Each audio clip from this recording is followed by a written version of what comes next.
This show is brought to you in part by viewers like you who joined a Patreon or become YouTube members. Thank you. And if you could, hit the like button and subscribe if you want more Browns-focused content. We're back at it again with the position reviews. This time we're going to talk about tight end. Now, part of the reason I'm not as concerned as it seems like everybody else is about the wide receiver room is because I feel like the Browns are at a good place in their tight end room. It's not like the most amazing room in the world, but I think it supplements the wide receiver room pretty well. And you look at the running back room, the wide receiver room, the tight end room, and you just think about who's going to be catching the ball instead of wide receiver tight end designations. And you can start to see where these targets are going to fall, right? You know, Jerry Jeudy's going to get about 150 targets. David Njoku's going to get about 100-something targets. Then you got Cedric Tillman probably going to get 60 to 80, maybe 80 to 100, depending on how he plays. And you can see how those targets can be divided amongst who they have as options in the wide receiver and the tight end room. Now, when we look at tight end, you have the top of it, David Njoku, a great anchor for your tight end room, right? We could argue about whether David Njoku is the most consistent guy. We can argue about whether if David Njoku's inconsistency has more to do with the inconsistency he's played with at the quarterback position, which I do think has a great deal of effect on his consistency. Or the fact that, you know, he's been in these situations where he's the only viable pass catcher option. Now with Jerry Jeudy there, Harold Fain on the other side of him, there should be more things to separate attention from the offense away from David Njoku, which should allow David Njoku, in theory, to be able to thrive more at the tight end position. So David Njoku, Pro Bowl level player. I think he led the league in receiving yards in 2023. It was in the top 5 of tight end receiving yards. So either way, you're not going to be a bad team starting David Njoku as your tight end. There are some issues with him. Is not the most consistent hands guy. Will drop the ball every once in a while. And he's not the 50-50 threat that you would want David Njoku to be, given the size that he is, right? And his long jump ability and his jumping ability. But still a really good tight end, right? Somebody who could be effective for you, somebody you can game plan around, somebody who you can make a plan for. So don't want to discount what it is that David Njoku brings to the table, because it certainly is a lot. But he's a solid starting tight end. I think above average. I would even argue at times great tight end to have starting there. And you have Harold Fain Jr., who is a rookie, right? And I want to be careful on how much I'm putting on rookies. And I think I talked about this before. I think Harold's in the unfortunate spot to where people are so excited about him that they're not really grasping what his probable role is going to be in year one, and creating expectations that are exceeding what's within his reach in his role, right? Not his capabilities, but just like for the role he's going to have, the amount of targets he's going to have, he's not going to reach the level of efficiency to hit some of these cumulative numbers that I've heard people kind of just throw out there. Like, it is pretty common, and this happens with tight ends all the time because people just, they don't think enough about it, I think, right? Like, I think if people were actually looking at tight end receiving numbers, they would think about this a bit more. But the amount of times I hear someone go, this guy should be able to get 800 yards at the tight end position, it's insane, because like that's usually a top 5 season for a tight end. Look, if you're Harold Fain, I think 400 yards is an absolute win for you in year one. Like, if you get 600 yards, that's a massive win for Harold Fain. And I've seen people throw 800 yards out there for him. That's ridiculous. Like, that's not reachable.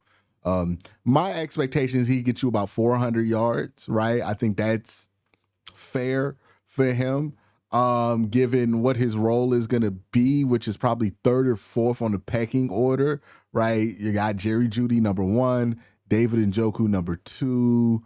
Then you can make the argument that it's probably going to be Cedric Tillman or Deontay Johnson, whoever. If Deontay plays well in camp and doesn't have any coaching issues, it might be Deontay. but Cedric's probably going to get third in the pecking order. Then you can think about, okay, this is when Harold Fain is going to get the ball or something else. So third and fourth in the pecking order for a team that's planning to reduce passing attempts isn't going to lead to a lot of passing production. So I am concerned that the excitement around him and what we've heard out of camp is going to get people a bit too excited for Harold Fain. And that gets them to the point to where the expectations are just a bit too high for him. Blake Whitehart, who was fine last year as a third tight end, and then the Browns brought in competition with Blake Whitehart in Sal Canella. Now, I am pretty familiar with Sal Canella because I am one of those sickos who watches spring football on a pretty consistent basis. And what Sal Canella is a receiving tight end.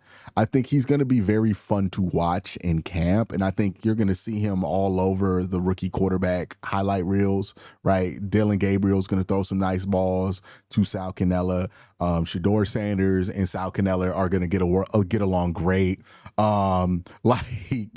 You're going to see Sal Canella in a lot of the highlights that go viral about Browns camp. And I think there's going to be an amount of fervor popped up for him because what Sal Canella has done in the spring is he is a top-tier receiving tight end. He does not do much else, which is why he's not in the league, because ultimately what you have with a lot of UFL guys is that they're really good at something, but they're not good enough to be that in the NFL, because Sal Canella in his position, tight end 3, it's nice that you can catch the ball, but it's not that necessary because usually we're just going to ask tight end 3 to chip block, right? Maybe go out into the flat. We're not asking to run deep routes, right? So he's in a spot where he's good at certain things, but not good enough to be somebody's tight end 1 or 2. And that's the only way his game's going to really work in the NFL is if he's somebody's tight end 1 or 2, but he's not talented enough to be an NFL tight end 1 or 2, which means that he gets caught up playing a lot of spring football, which, you know, if the pay is good and is not a bad result to a football career, right? A lot of really good football players that make it to that spring level and can't really progress much further than that, which is fine. But yeah, that's what Sal is, right? Sal is a really good receiving guy. He's going to be fun in the preseason. He's going to be fun in training camp. But I don't expect him to make the team because he's one of those guys whose skill set is just not really that transferable to the NFL, given what he's good at and what he's not. And what he's not been good at is blocking in the UFL. So I don't think he beats out Blake, but I think he does put on a nice show. I think people get excited about him. I think he's going to be a candidate to be Twitter's favorite Browns pass catcher, right? There's always one. And maybe this guy becomes that for a lot of folks on Twitter. But that's the tight end room so far. This room, I like the structure of it. I do question how many pass catchers we have in here versus pass blockers. Right. David Njoku is a catcher. He can do both, but primarily a pass catcher. Harold Fain Jr., again, can do a little bit of both, but undersized for an inline guy. More of a pass catcher as well. Sal Canella, we just went over it. He's a pass catcher. Blake Whitehart's the only one that I see there that's like more of that dedicated inline guy. So I would like if Harold was a little bit bigger, but I don't mind the selection there. Other than that, I'm pretty happy with this tight end room. Like, I think you can run 12 personnel with this. I think you can run 22 with this. If you want to go in, throw in the odd 13. We know Kevin loves to get real creative with 13 and 22, right? Where he likes to put in some unusual suspects, not the usual suspects. There's that third tight end. So, you still got like Luke Whippler you can roll out there, or Zach Zinter you can roll out there as that third tight end or extra running back, fullback type situation. I think this Browns tight end room is pretty good. I like the pairing of David Njoku and Harold Fain. I like that their skill sets overlap because I think there's going to be a need for guys who can get the ball and go with it this year, right? I think the Browns going to be playing that low yield style of football, which means not that much risk, trying to get a lot of yak, 3-4 yards here or there, even when you're throwing the ball. And David Njoku is really good with Yak. I think Harold Fain Jr. will be pretty good with Yak. I think Sal Canella will at least make the preseason and training camp fun. If he stays on the roster until training camp, there's a chance he can be cut before training camp even starts. Blake Whiteheart is fine as an inline guy. And then if you look at this room, you compare it with the tight end, with the wide receiver room, and you look at where the order of operations are going to be when it comes to who's going to get the ball, how many targets are going to be for X, Y, and Z, and how many targets are the Browns trying to really put out there, you start to see the makeup of this room make a lot of more sense, or at least the makeup of the passing game make a lot more sense. Now, all of this is going to hinge on what the Browns get out the quarterback position, which is a massive, massive question mark for this football team. But if we're just talking about the tight end room, speaking about them in a vacuum, this is a room I feel pretty good about.